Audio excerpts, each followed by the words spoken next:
Hi, my name is Ritrisha Naskar, and today I'm going to be the host from my group. And our topic is tool in hand nomenclature system. So let's begin. So let's start from the beginning. That is from the Stone Age or the Paleolithic Age. So let's see what do those people in that age used to use as tools for getting their regular amenities. So here's a brief introduction that cutting tools have been used to human beings since the Paleolithic age. Through centuries and decades, remarkable changes in the material and performance of cutting tools have occurred from stone to diamond and cubic boron nitride today, revolutionizing industries and the progress of revolution. So let's see what tools the Stone Age people used to use. So this is the kind of tool the Stone Age people used to use. We can see that it is cut out from a cave carvings. So now let's see what we have revolutionized. So this is a cubic boron nitride tool. Now let's proceed with our topic. So as there are other standards of tool cutting geometry, there are different standards like the AS American system standards or the NRS or the ORS. Now we'll be going just by the topic itself, that is tool in hand nomenclature system. We'll not go to that complex part. We'll just define few of their salient features. So let's see what is tool in hand nomenclature system. What is tool in hand system? So tool in hand system basically refers to the identification of few useful salient features just by observing the cutting tool in bare eyes. Usually it does not fetch any quantitative value like value of principal cutting edge angle, which is maybe like 60° or whatever. So as I was telling that we will not go to the complexities like the angles of ORS, NRS, or like the rake angle, but we'll go just by the basic silent features. So let's see. Now before going to the descriptive features of tool in hand system, we'll just get an overview of the basic or the specific uh, features, characteristics like angles. We'll just go through the basic, but before that we'll just see that to achieve certain criterias like ineffectiveness, efficiency, and overall economy of machining, cutting tools are classified in number of cutting according to number of major cutting edges or points involved. So the first one, single point. So according to these two words, we can understand that it contains a single point and task like it contains a single point and tasks like turning, planning, shaping, slotting, and boring. These tasks will be achieved by single point cutting tool. And next is the double or 2 point. Drilling will be achieved by this. Then there's multi-point, more than two. Tasks like milling, broaching, hobs, gear shaping cutter, gear shaping, etc. will be achieved through multi-point cutting tool. Now we'll go to that basic or the most important two angles of cutting tools. So the word tool geometry is basically referred to some specific angles or slope of the salient faces and edges of the tools at their cutting point. Rake angle and clearance angle are the most significant for all the cutting tools. So we'll go through this, but before that let's see all these two diagrams given below. So here we can see rake angle termed as gamma here.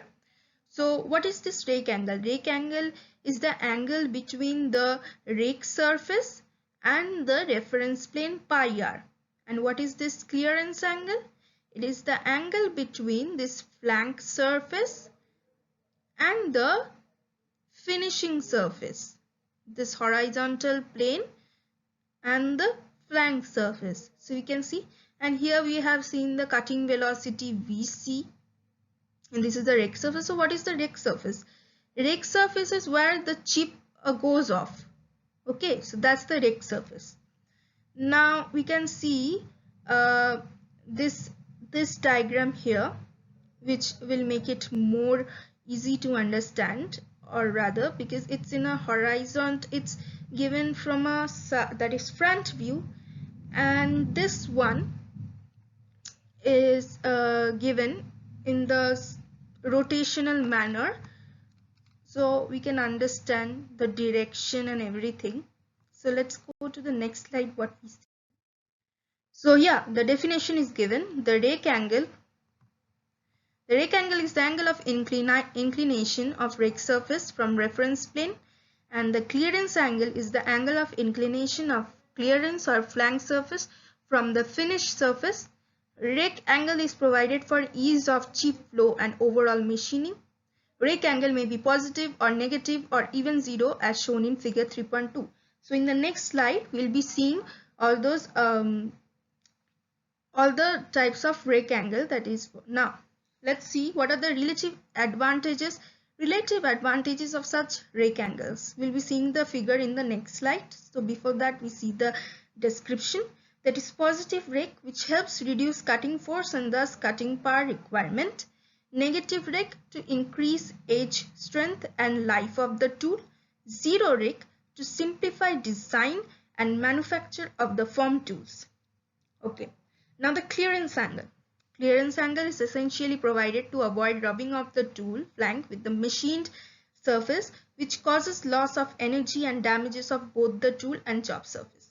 Now we'll see all these different rake angles in the next slide.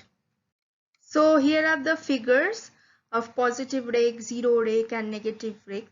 In zero rake, the inclination is very smooth because the friction is not so much. In negative rake, we have to give a lot of effort to induce the machining. So let's see the next slide. Now, systems of description of tool geometry. Now there, as I have told at the first slide, that there are different systems like ASA, orthogonal, normal, but we'll just go to the basic one, that is the tool in hand system. So this is the basic features of a single point turning tool in tool in hand system. So we can see this is the rake surface, the auxiliary cutting edge, the tool nose, auxiliary flank clearance surface, principal cutting edge, principal flank or clearance surface. Now we'll go to these we'll go to the descriptions of these features. So rake surface. Rake surface of a cutting tool is the chip flowing surface. That means the chips produced due to shearing action during machining flow over the rake surface and finally leaving the cutting zone. Intense rubbing occurs during the flow of sharp chips over the rake surface, which leads to increase in cutting temperature. In fact, 70 to 80% of the total cutting temperature comes from the heat produced by rubbing of chips on rake surface. And then we have the principal cutting edge. The intersection between rake surface and principal flank surface produce principal cutting edge. This cutting edge cuts material during machining. Okay. Then we have the auxiliary cutting edge. It occurs at the intersection of rake surface and auxiliary flank surface. It can also perform cutting action in some specific type of operations such as thread cutting. Okay. Now we have the two flank surfaces of single point cutting tool. So many single point cutters contain two flank surfaces, one principal and another one auxiliary. So these are, let's read out the descriptions. Principal flank surface remains in contact for small length with the machine and finished surface. Auxiliary flank surface, in some specific operation, it also remains in contact with machine finished surface. Now the nose. Okay. So the nose of the turning tool, or the nose radius. The point of intersection of 3 point surfaces gives rise to the tool tip. 3 tool point. Here it is mentioned 3 tool point. So as we are considering the single point, so we'll not go in depth with that. So but let's see. Since tool tip is subjected to the severe cutting force during machining, so any sharp point may break quickly. In order to avoid catastrophic failure of tool tip, a tiny rounding, a small radius is provided there, which is known as nose radius. By definition, nose radius is the radius value at the tip of the cutting tool measured on reference plane. Pi r. Values of nose radius. The radius value of the conventional single point turning tool usually ranges between 0.6 to 1.5 mm. For precision tools, this nose radius may value which in the small range of few microns only. Nose radius value is also presented in tool designation, so which will not go to all those tools.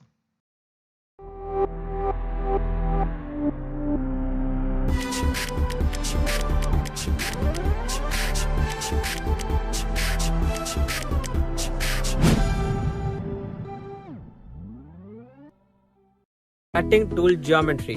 In this video, we will discuss about the cutting tool geometry. Most important angles in tool geometry are rake angles and clearance angle.